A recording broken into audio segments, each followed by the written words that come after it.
I was 17 years old when I tragically lost my mother through murder. It was very devastating. In fact, I witnessed the event.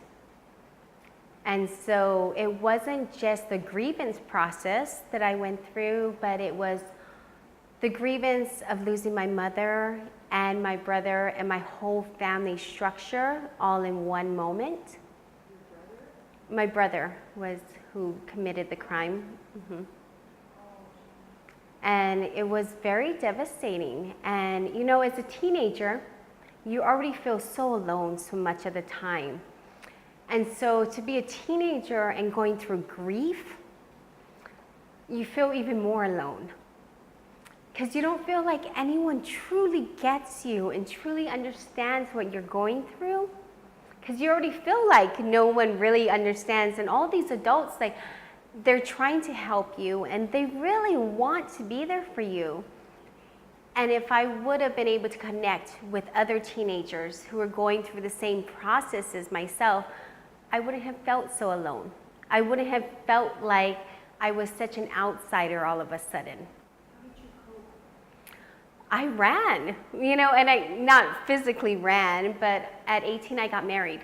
I was 17 when my mother passed away, and I married the first man who came into my life who would marry me. It wasn't a great marriage, you know, it ended, but through the process of it, I grew and I realized I needed counseling.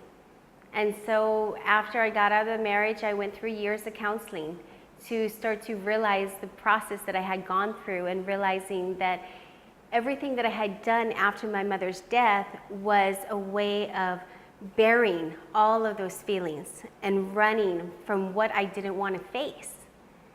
And then going through the process of counseling and finding out what it is that I didn't want to face and why, and that it was okay. I think that was the biggest thing, of realizing it's okay to feel like this. And there is no time limit. You know, so many times you think like, well, it's 6 months now, I should feel better.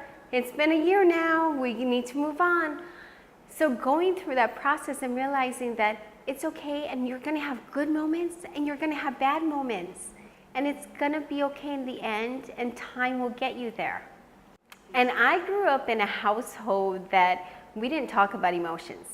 You know, everyone from outside thought, oh my gosh, they have such a great life and look at this great family. But we never discussed how you're feeling and why you're upset or why you sad or angry. So when we're going through this whole process, and my sister was 12 and I was 17 when my mom passed away, you know, I didn't know how to help her either, because of the fact that I didn't know what I was feeling myself, and nobody around us knew how to help us and talk to us about it.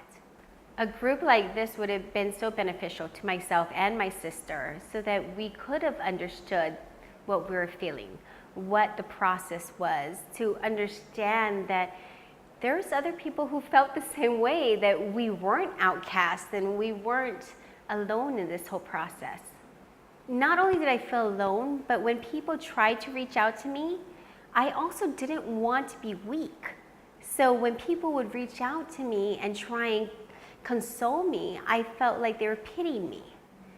And because I didn't ever think they understood, or they'd been through it, so how could they really get what I'm feeling? Instead, they're just feeling sorry for me, and I didn't want a pity party. I didn't want anyone to give me attention because of what happened.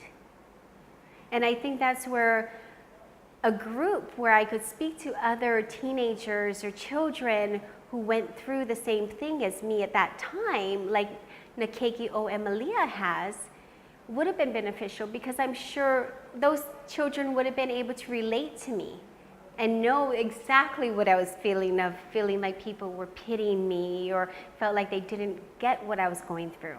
After my mom passed on, it was one or two things. It was either I felt like people shunned away from me because they didn't know what to say. So then it made me feel like, you know, do I have the plague? Like, what's wrong? Why, it's my fault. They don't want to speak to me no more. They don't want to friend me no more. And the other half, besides, shunning away because they don't know how to deal with it themselves or how to approach me, and they're afraid they might say the wrong thing, the other half would overcompensate of, come over, let me do this for you, let me do that for you, here's a gift for this, here's a gift for that, where it felt just like pity. I would want people to understand that when a child's going through grief and they don't understand the process and the emotions they're feeling, a lot of times they will bury it and they'll put on a smile. People, when I went through my process at 17, they always would say, oh, Gina's the happiest person. She's always smiling. She's so strong. And what they couldn't see,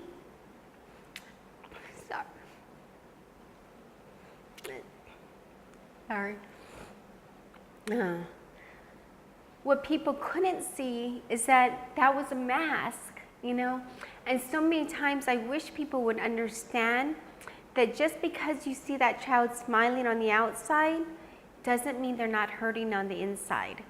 And that's where a program like NKOE Emilia can come in handy for them and can help them to rebuild themselves. Because what happens is, as a child, when I went through grief and smiling on the outside and pretending everything's okay because I didn't want to be outcasted by people and I didn't want to be pitied by people, I would put on a front like everything's good, I'm fine, I'm strong.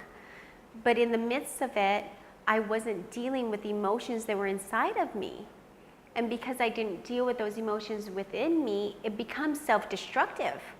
Because of the way my mom passed away, because it was a tragic death of murder, they did have the state come in because I was underage and give us counseling, but it was 2 sessions where a counselor came out and took us on a hike and spoke to us about what we're going through, and okay, that was it, you're done.